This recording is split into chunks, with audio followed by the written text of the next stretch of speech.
মোটামুটি কাজ হয়েছে, গোপাল সেবা দেওয়া হয়ে গেছে, চা খাওয়া। দেখো বন্ধুরা, তোমাদের বললাম বেরোবো, দেখো বন্ধুরা আসার সঙ্গে সঙ্গে তো তোমাদের বললাম আমার জোর।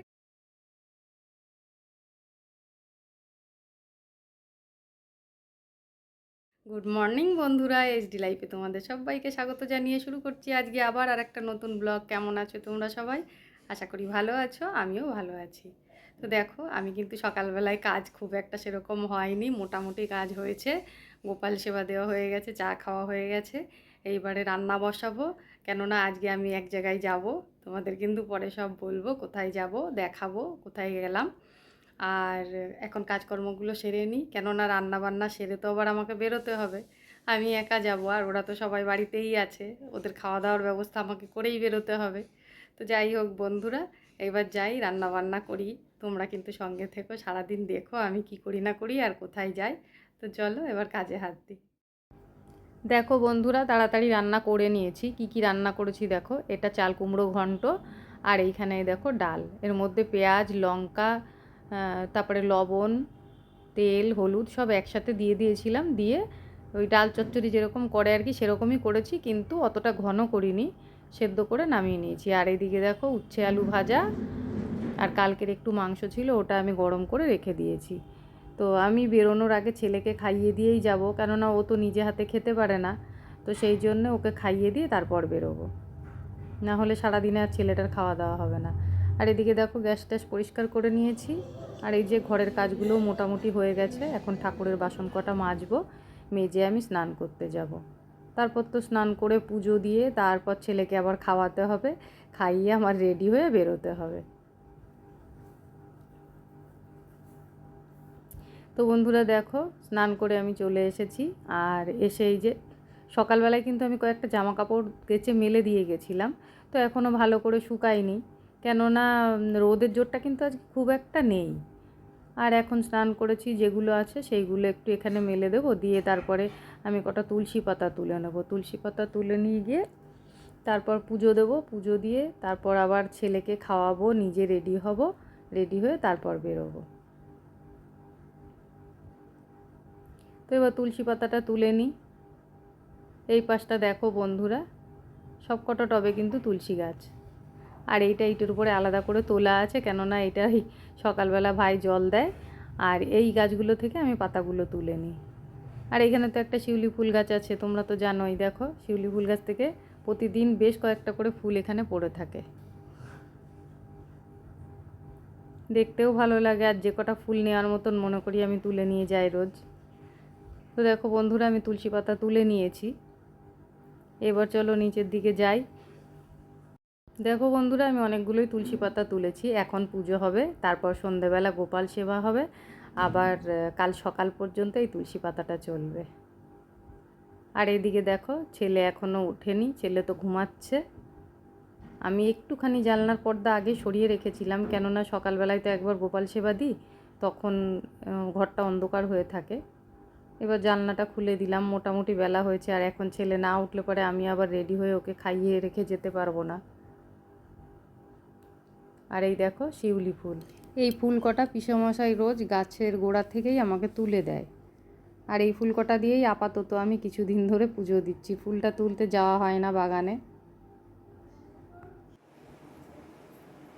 দেখো বন্ধুরা, তোমাদের বললাম বেরোবো, এই দেখো রেডি হয়ে নিয়েছি, এখন আমি বেরোচ্ছি। তো চলো, ঘরে তো সব কাজকর্ম সেরে নিয়েছি, রান্নাবান্নাও সেরে নিয়েছি, তোমাদের দেখালাম, এবার বেরোচ্ছি। সত্যি কথা বলতে বাড়িতে এত সেরে সুরে না কোথাও বেরোতেও মন চায় না। তো চলো বেরোই, একদম কাজ করতে করতে হাঁপিয়ে গেছি। তারপরে আবার পরে দেখা হচ্ছে, পরে আবার কথা বলছি তোমাদের সাথে। দেখো বন্ধুরা, আমি বাপের বাড়িতে এসছি, এই যে দুই বোনে মিলে কি করছে এখানে। আগে থাকতে তো বলিনি কোথায় যাচ্ছি, এসেই তোমাদের বলছি আমি বাপের বাড়িতে এসছি।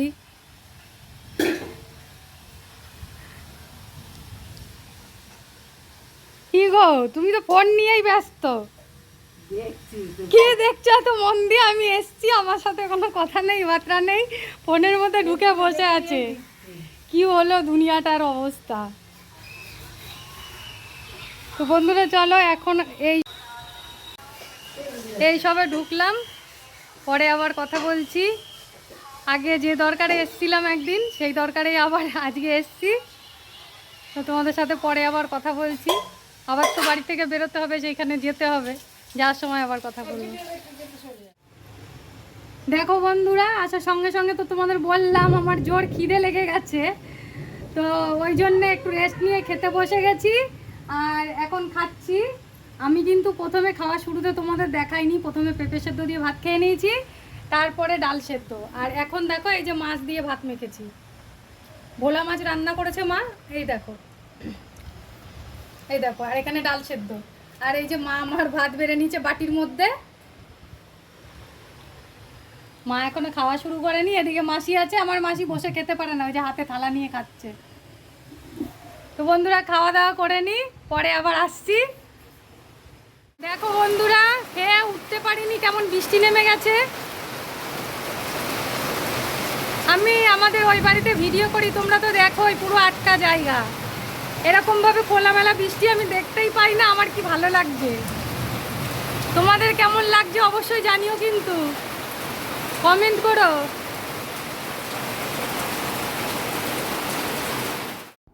তো বন্ধুরা দেখো, বাড়িতে খাওয়া দাওয়া সেরে তারপরে তো বৃষ্টি নেমে গেল, তারপরে বৃষ্টিটা থামার পর আবার চলে এসেছি, যে কারণে আমার বাপের বাড়িতে আজকে আসা। তো ওখান থেকে এসছি এক জায়গায়।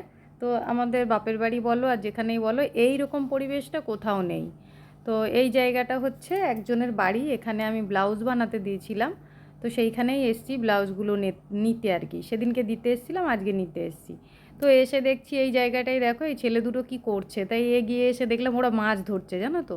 তো ওই জায়গাটা না কেমন একটু গলি মতন রয়েছে, একটু ড্রেন টাইপের রয়েছে, আর ওই জায়গাগুলো দিয়ে অল্প অল্প জল জমে আছে, ওইখান দিয়েই কত মাছ হয়েছে।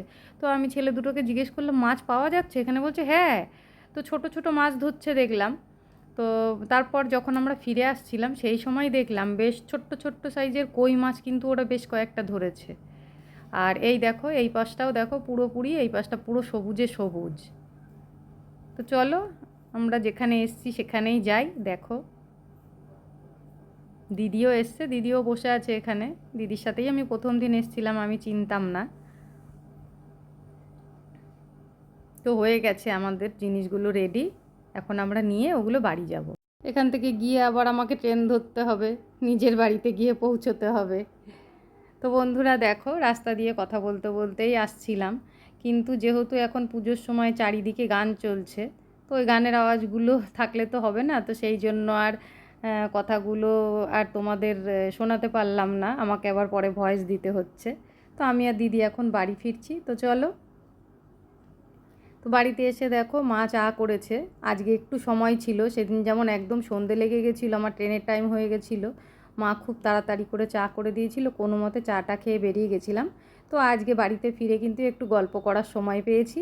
আর এই যে দেখো চা দিয়েছে আমাকে, আর একটা চানাচুরের প্যাকেট মার এনেছিল মাসি, তো সেইটা খুলে আবার আমাকে দেখো এই বক্সটার মধ্যে করে আবার কতগুলো চানাচুর মা ঢেলে দিল, বলছে নিয়ে যা, সন্ধেবেলায় বসে বসে খাবি।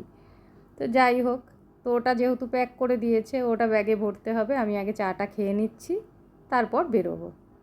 তো চাটা খেয়ে নিই বন্ধুরা, তারপর বেরোবো। তো আমরা এখন বেরোচ্ছি, আর আমি কিন্তু যাওয়ার সময় একা যাব না, কেননা আমার মাসি রানাঘাটে থাকে। তো মাসি আমার জন্য বসেছিল, আগের ট্রেনেই হয়তো চলে যেত। তো আমি যেহেতু যাব, তো মাসি বলছে মেয়েটা একা একা যাবে, তাহলে আমিও সঙ্গে যাব, পরের ট্রেনেই যাব।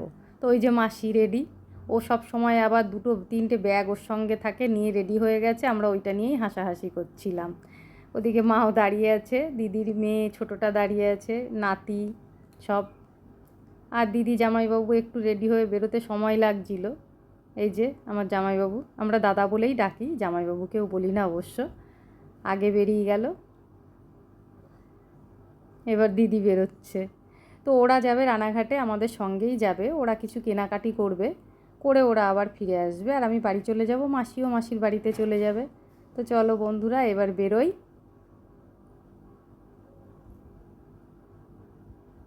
এই দেখো রাস্তার দিকটা একটু আলোটা কম আছে, আর ওই একদম রাস্তার মোড়টাতে লাইটের সুইচটা এখনও আজকে দেওয়া হয়নি, এখন গিয়ে লাইটের সুইচটা দিতে হবে। এই যে দিদি, দিদির মেয়ে পেছনে, আমি মাঝখানে, আর একদম সামনে জামাইবাবু আর আমাদের পুচকেটা যাচ্ছে। তো বন্ধুরা, আমার আজকের ভিডিওটা এই পর্যন্তই। তোমাদের কেমন লাগলো আমার বাপের বাড়ির দিকটা আর ভিডিওটা কেমন লাগলো অবশ্যই কিন্তু কমেন্টে জানিও। আর যদি চ্যানেলে নতুন হয়ে থাকো চ্যানেলটাকে সাবস্ক্রাইব করে আমার পাশে থেকো। আবার চলে আসবো কোনো নতুন ভিডিও নিয়ে, ততক্ষণের জন্য টাটা বন্ধুরা।